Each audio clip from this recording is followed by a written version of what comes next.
Now, another suicide case has hit the country's university fraternity. This morning, a level 400 female student of the University of Ghana, Legon, was found lying in a pool of blood on the ground. Some other stories. Police investigations have started into yet another set of suspected suicide cases. One at Jericho, a neighborhood at Ashaiman here in Accra, and another in Achim Amafro in the Afram Plains South District of the Eastern Region. This is the scene where the incident happened. Tied to this tree here is the rope that the deceased used in committing the act.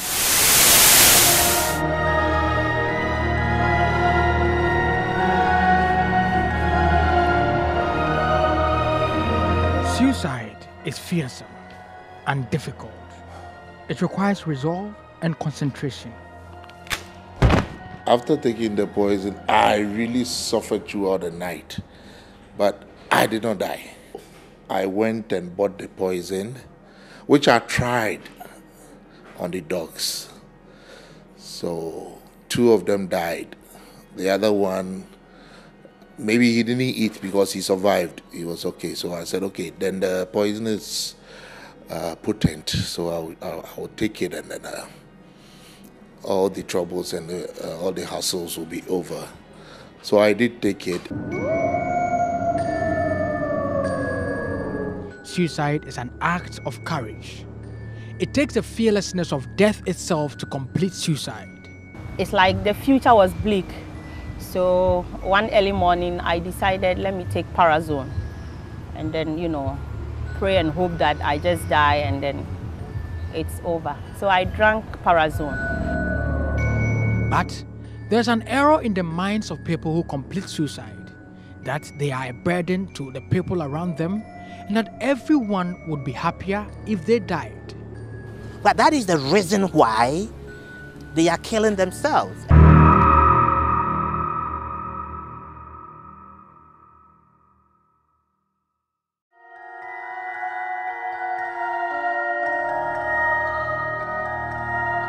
Life can be hard, unpredictable, and sometimes downright cruel. In this world we call home, it is understandable to sometimes feel discouraged and depressed. But is ending your life the best way to deal with your problems? Will suicide atone for the mistakes or the lack of a good life that makes you feel sad? My name is Kweku Owusu-Pepra, and in this documentary, I will tell you about some individuals who have survived the tempting whispers of suicide. Usually, people who fail to complete suicide suffer some levels of stigma in society. So some of the people who have agreed to speak with us in this program have asked for their identities to be withheld. Meet Hilda Brown, a suicide survivor. I was in a relationship that was not working, and I felt that it must work because I didn't believe in moving from one person to the other. So I did whatever I could, and my strength was depleting with time. So the more I tried, the other person was not doing anything. Most of the work was done by me. So I was depleting my strength, and then I got to a point that I couldn't take it anymore. On the other side, I still wanted to be in the relationship because of my thinking that it was wrong to move from this person to that person. And then on the other side, it wasn't working. This was a person who was not ready to put in anything. I was doing, virtually all the input just to make it work. So I got depressed, and I got depressed so bad that I felt that if the relationship was not going to work, then it was better to die. Available statistics on suicide in Ghana put together by the Network for Anti-Suicide and Crisis Prevention over a year indicate that 5 people die by suicide every day. The Greater Accra region had the highest number of deaths by suicide, recording 431, followed by the Northern region with 276 completed suicides every year. The Central region has the lowest number of completed suicides. Suicide is nothing but one deliberately deciding to end his life, to kill himself or herself for the inability to cope with the stresses of life. The person might have had serious issues in life that has really made him hopeless, worthless, and narrowed his option or her option such that there is no way out. So then he or she looked for permanent solution. And that permanent solution is death. And he strategizes. In other words, he thinks about it, what you call the suicide ideation. Then there is a clear intention. And then he plans how he or she is going to end his life. Usually, young people between the ages of 20 and 35 years commit suicide the most. The outstanding reason for them committing suicide has been attributed to love and relationship problems and sometimes the harsh living conditions. What I did was, after brooding over the whole situation and then, the breakdown of the relationship, the fact that I was going to start looking for another person, it's like the future was bleak. So one early morning, I decided, let me take Parazone and then, pray and hope that I just die and then it's over. So I drank Parazone. Fortunately for me, some people in the house saw me taking it, so they rushed me to the hospital. The World Health Organization, WHO, stated that by the year 2020, 1.5 million people will kill themselves annually worldwide. The sheer numbers make suicide and suicidal behavior a top health issue. The World Health Organization, in fact, made suicide prevention, along with public prevention of malaria, tuberculosis-related diseases, the top priorities for the first decade of this millennium. I am unable to cope with life. I have done my own analysis. I realized that there is no help coming from anywhere.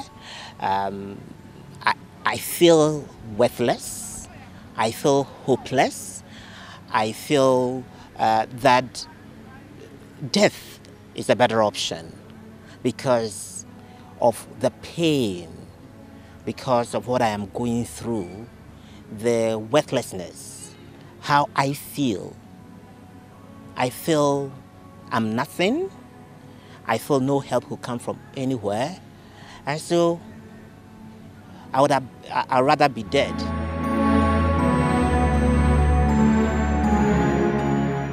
These are the words which captures the mindset of people who attempt suicide. All problems start small, suicide being no exception, and gradually grow. We have different types of suicide, and for that matter, we have different causes, sociological causes of suicide. We have egoistic suicide. Egoistic suicide, the name is ego. It pertains to the individual. So when you say one is egoistic, it means the person looks within himself, or from within himself, which comes to be known as individualism. You act as an individual. You perhaps wouldn't want to interact with others so much, so you are an individual. Then we also have anomic suicide. Anomic means normlessness. Nomia means lawfulness. But if we say anomic, it means a condition is created where people think there are no laws, there are no rules governing and directing their behavior. They might want to do things as if they control everything. And then when they find themselves in trouble, they can easily take out their life, because they wouldn't want to submit themselves to the rigors of the law. So they would want to take out their lives. Having said this, perhaps I have to also go back a little bit to egoistic suicide and explain something about it.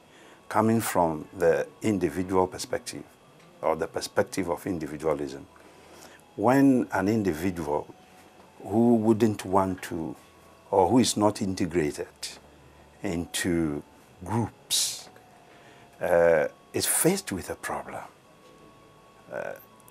he finds it very difficult to contain it, to endure it, and so they would want to take out their lives.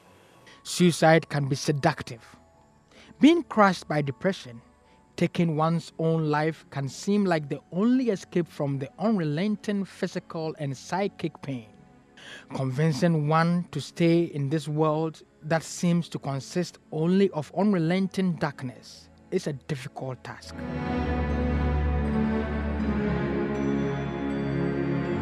Meet Kingsley. Born and bred in Kumasi, in the Ashanti region, schooled and started business all here. I was into a lot of trades, and I really made it. Making it means I was able to take care of myself and take care of a large family. Let's say I was a breadwinner of the whole family, even though I was not that much grown. I was a very prominent person and well known in the business circles in the region until I was betrayed.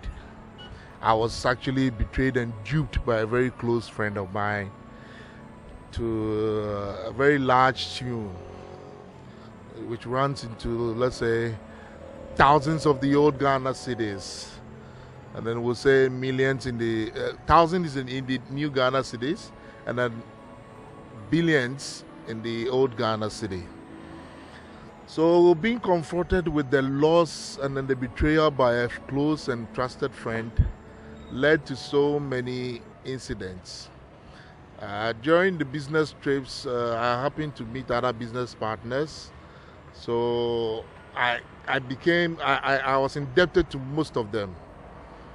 And then I was being harassed by the police, even some going to the extent of the military, national security. Whoever knew somebody up somewhere brought the person to bear. So I was harassed, I was disgraced. So I felt like, okay, fine, to curb all this disgrace and then harassment, if I end it all, then that will be it. Nobody will be here to harass me again. That made me attempt to take my life or end it all.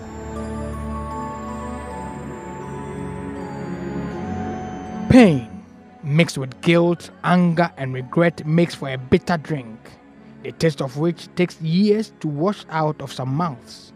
At this point, Kingsley was drawn to suicidal thoughts. He began a detailed plan for his own death by suicide. I really wanted to be sure of what I was doing. That is like taking my life or ending it. So I went to some place to get rat poisoning. Because I was told, or like upon inquiries or talking to people, I was told this rat poison that they use for domestic ones, they are not that effective. So I went somewhere and asked to buy poison for my dogs, my wild dogs. That was the excuse I used. And then they gave me one. So I tried it on the dogs and they killed the dogs all. So the quantity that I used to kill the dogs, I quadrupled it, okay? That's like, I took it in quadruple, 4 times the size of what I used to do that of the dogs. So I took it after writing a note, blah, blah, blah, or a note to tell why I'm doing this. I took it in the night. That was around 11:45 p.m.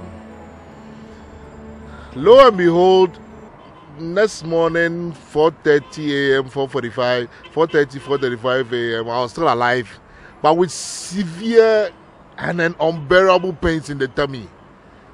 The pains were so severe, I had to shout for help from people in the house, in the vicinity. People who survive suicide attempts have reported wanting not so much to die as to stop living. A strange dichotomy, but a valid one nonetheless. You see, the interesting thing is that at the time one thinks suicidal, the kind of themes that emanate, that flood his or her thoughts are themes of failure.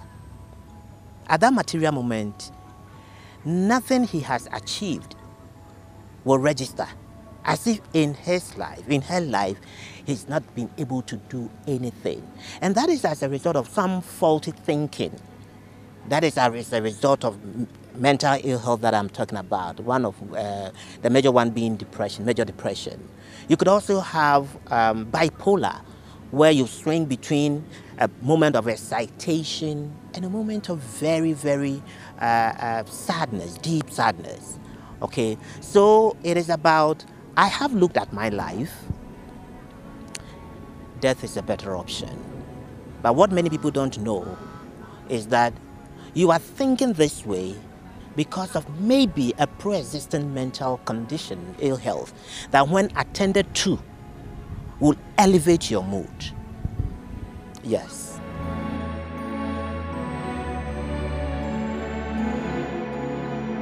Unfortunately, many people who try to commit suicide do not get this attention from psychologists, leaving the individuals to wallow in the enslaving thoughts of depression. They are stigmatized, making them withdraw from friends and loved ones. The loneliness creates a perfect situation for them to plan a more effective suicide.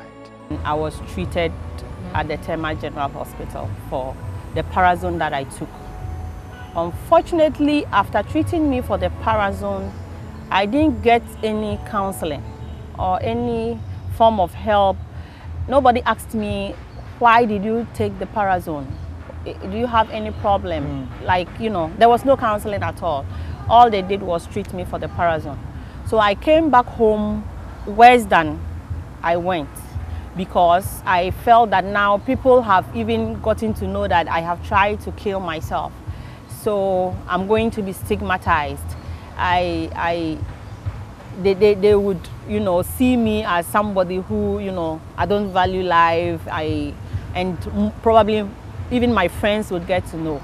So I told myself that, okay, the next time I'm going to try, I have to use a means that is so, you know, it must succeed.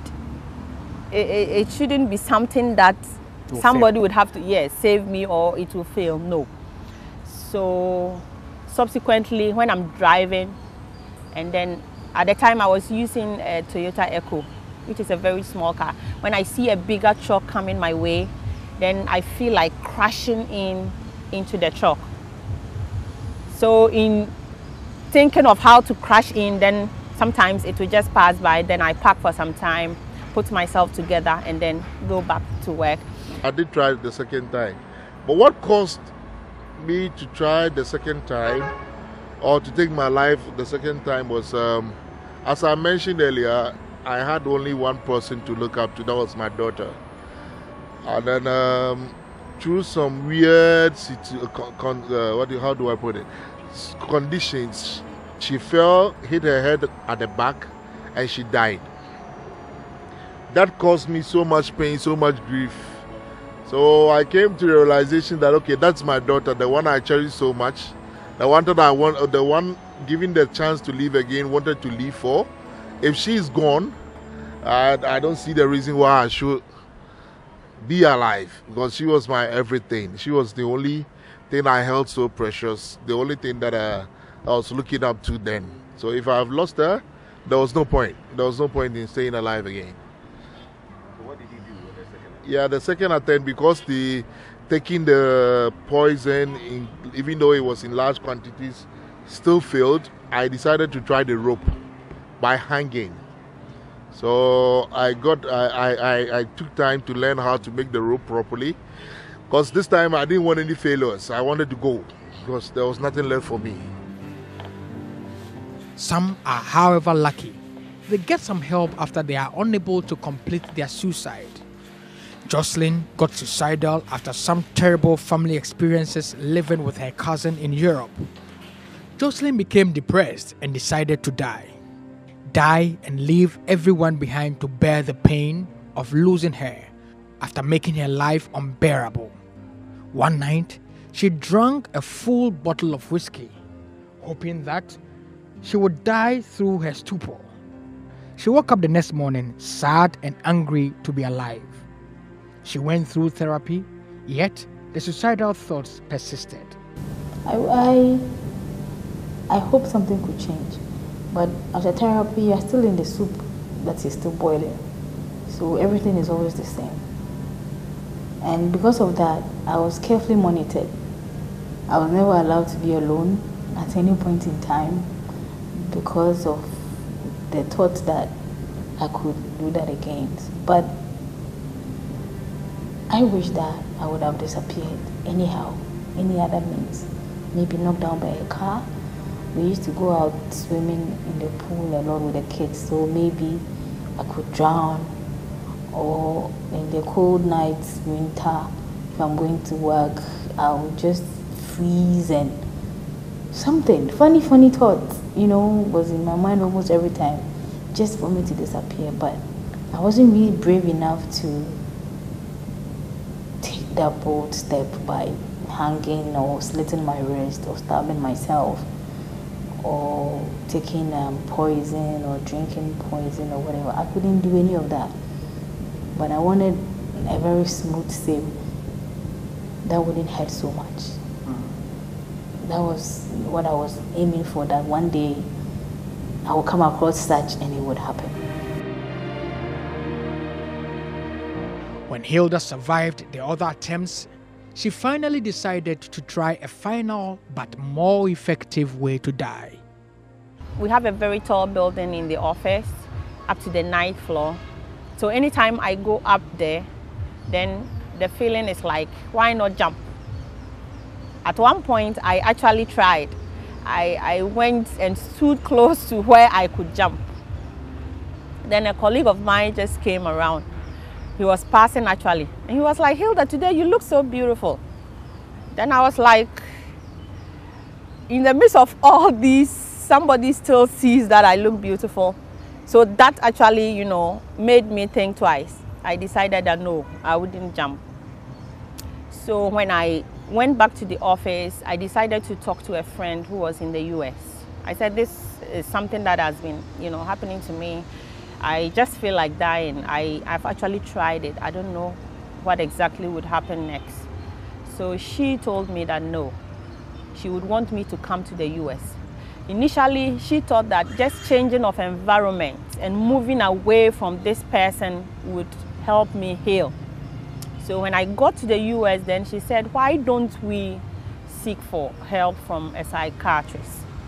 Then the psychiatrist took me through what we call psychotherapy. And that was the turning point in my life. It changed me completely. My way of thinking, I saw a bigger world. I saw that life is not a straight path and things cannot always happen the way you want them.